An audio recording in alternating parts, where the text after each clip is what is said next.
नमस्कार दोस्तों, आपका स्वागत है अपनी YouTube चैनल PFP में। आज हम IEX के बारे में चर्चा करने वाले हैं। कंपनी के रिजल्ट्स आ चुके हैं, रिजल्ट्स कैसे आए हैं इसके बारे में डिस्कस करेंगे और as a retail investor stock में हमें क्या करना चाहिए, क्या अब यहां पर खरीदारी के बारे में सोचना चाहिए या फिर यहां पर गिरावट हमें कंटिन्यू रहती हुई नजर आ सकती है। इन सभी चीज़ों के बारे में आज हम चर्चा करने वाले हैं।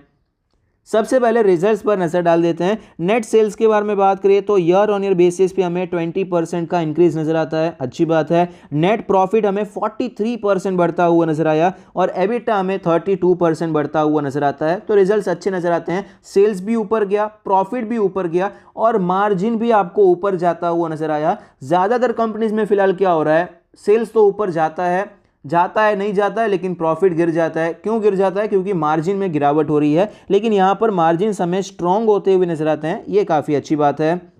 फंडामेंटल्स के बारे में बात करें, सेगमेंट वाइज रेवेन्यू ब्रेकअप के बारे में बात करें तो पावर एक्सचेंज से 98.3% का रेवेन्यू आता है, गैस एक्सचेंज से 1.7%। प्रोडक्ट वाइज रेवेन्यू ब्रेकअप के बारे में बात करें तो ट्रांजैक्शन फीस से 94.1% का रेवेन्यू है, एनुअल सब्सक्रिप्शन फीस से 5.6% और अदर से 0.1%। लोकेशन वाइज ब्रेकअप के बारे में बात करें 100% का रेवेन्यू इंडिया से ही आता है। फंडामेंटल रेशियोज के बारे में बात करें, ROE 39% है, ROC 45% है, जो कि अपने एवरेजेस के साथ ही चल रहे हैं। नेट प्रॉफिट मार्जिन 64% के आसपास है, डेट टू इक्विटी 0 है। तो कंपनी के फंडामेंटल रेशियोज तो बहुत अच्छे नजर आते हैं, हाई मार्जिन वाला बिजनेस है। फाइनेंशियल ट्रेंड आप देख सकते हैं, कंटिन्यूस प्रॉफिट में हमें इंक्रीज देखने को मिला, रेवेन्यू प्रॉफिट कंटिन्यूसली हमें बढ़ता हुआ नजर आया है। पिछले साल के कंपेरिजन में 50% का इंक्रीज हमें प्रॉफिटेबिलिटी में दिखाई पड़ता है, जो कि बहुत अच्छी बात है।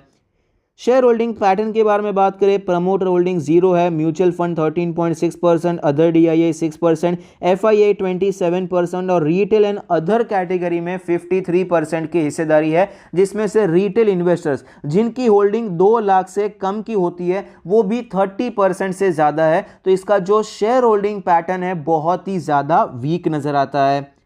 एनालिस्ट के रेटिंग के बारे में बात करें, 12 एनालिस्ट ने स्टॉक को कवर किया है, जिसमें से 41% का मानना है कि स्टॉक में खरीदारी करनी चाहिए। हायर साइड पे 300 का टारगेट बताया जा रहा है, 40% का अपसाइड है। मीडियन तो करंट मार्केट प्राइस के साथ ही है। लोअर साइड पे 37% की गिरावट बताई जा रही है।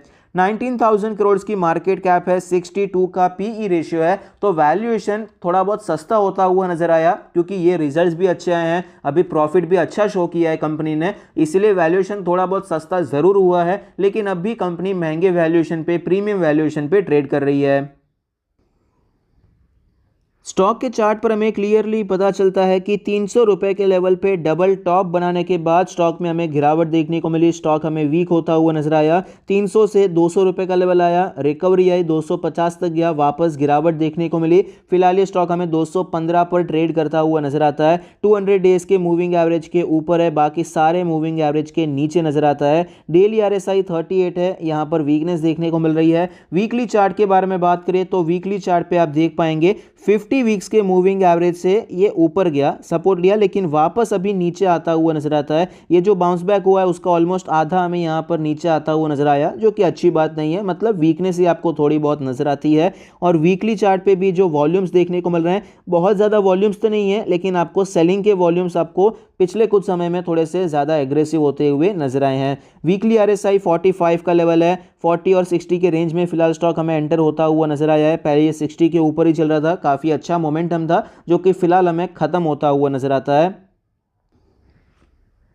इंपॉर्टेंट लेवल्स के बारे में बात करें तो हायर साइड पे 250 का level as a important resistance हमें दिखाई पड़ता है। फिलहाल स्टॉक हमें यहीं से रिटर्न होता हुआ नजर आया।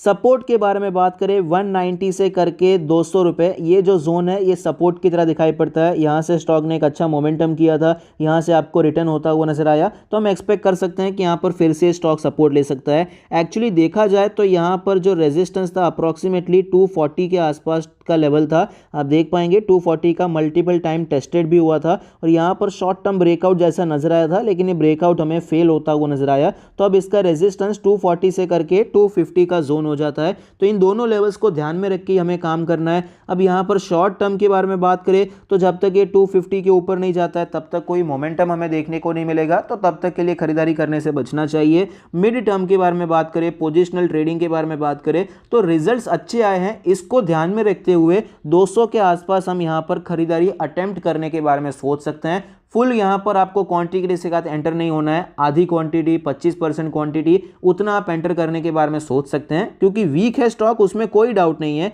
ये गिरावट हुई, अगर स्ट्रांग होता ना तो यहाँ से स्टॉक ऊपर जाता, यहाँ से ये लेवल से ही आपको रिटर्न होकर वापस ऊपर जाता हुआ नजर आता, लेकिन इतना ज़्यादा स्ट्रांग नहीं है, वीकनेस है, इसीलिए यहाँ पर चांसेस बने रहते हैं कि ये लेवल भी टूट जाएगा और नेक्स्ट सपोर्ट जो कि अप्रॉक्सीमेटली सीधा 150 के आसपास है वहाँ तक स्टॉक जा सकता है। इसीलिए हम यहाँ पर फुल क्वांटिटी में काम नहीं करेंगे। 200 के आसपास 190 के आसपास स्टॉक मिलता है तो हम खरीदारी करेंगे। सपोज हम 100 क्वांटिटी खरीदने वाले थे तो उसकी जगह पर 25 या फिर 50 क्वांटिटी के आसपास ही खरीदारी करने की कोशिश करेंगे और स्टॉप लॉस रखेंगे अप्रॉक्सीमेटली 190 के आसपास का हम यहाँ पर स्टॉप लॉस रख सकते हैं। थोड़ा बहुत नीचे रखेंगे तो चलेगा क्योंकि स्टॉक थोड़ा वॉलेटाइल हो जाता है कई बार, तो यहाँ पर 185 के आसपास स्टॉप लॉस यहाँ पर रखने के बारे में सोच सकते हैं। अब बात करते हैं लॉन्ग टर्म के बारे में। कंपनी अच्छी है, नो डाउट, फाइनेंशियल स्ट्रेंथ काफ़ी अच्छा है, ग्रोथ काफ़ी अच्छी है, मार्केट लीडर, मोनोपोली जैसी कंपनी, मोनोपोली कंपनी दिखाई पड़ती है, लेकिन वैल्यूएशन आपको सही नज़र नहीं आता है। वैल्यूएशन सही कब होगा, या तो टाइम करेक्शन हो जाए या फिर प्राइस करेक्शन देखने को मिले और ये स्टॉक 150 पे आ जाए,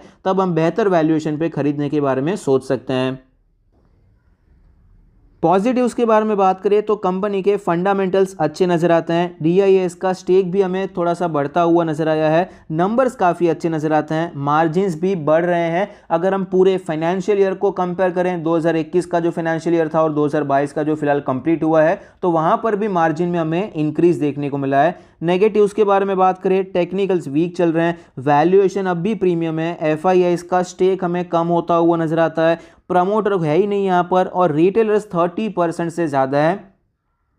तो फिलहाल यहाँ पर मैंने आपको जो चार्ट पर समझाया कि 200 रुपये के लेवल पे खरीदारी तो कर सकते हैं लेकिन फुल क्वांटिटी नहीं। उसका एक रीज़न ये भी है कि जो शेयर होल्डिंग पैटर्न है फिलहाल बिल्कुल भी अच्छा नज़र नहीं आता है। एक तो ऑलरेडी प्रमोटर होल्डिंग नहीं है और उसके बाद जो इंस्टीट्यूशंस हैं, म्यूचुअल फंड है, उसने कोई ज़्यादा स्टेक बढ़ाया नहीं है, थोड़ा बहुत बढ़ाया है और FIS ने तगड़ी तरीके से यहाँ पर अपनी होल्डिंग को काट दिया है और रिटेलर्स कंटिन्यूसली बढ़ते जा रहे हैं, 30% से ज़्यादा रिटेलर्स के पास है, तो ये भी अच्छी बात नहीं है। इसीलिए हम यहाँ पर अच्छे रिजल्ट्स को ध्यान में रखते हुए खरीदारी तो कर सकते हैं लेकिन छोटी क्वांटिटी में, और मोस्ट ऑफ द एनालिस्ट भी हमें बियरिश नजर आते हैं। तो करना क्या चाहिए, शॉर्ट टर्म के लिए वीक है अवॉइड करना चाहिए, मिड टर्म के लिए खरीद सकते हैं, स्ट्रैटेजी ऑलरेडी हमने यहाँ पर डिस्कस कर ली है, लॉन्ग टर्म के लिए भी खरीदारी करने के बारे में सोच सकते हैं, बेटर वैल्यूएशन पे करेंगे तो ज़्यादा बेहतर रहेगा। आई होप आपको ये वीडियो पसंद आता है, आपके इन्वेस्टमेंट और ट्रेडिंग डिसीजन में आपको ये मदद करता है। Thank you, stay happy, happy investing.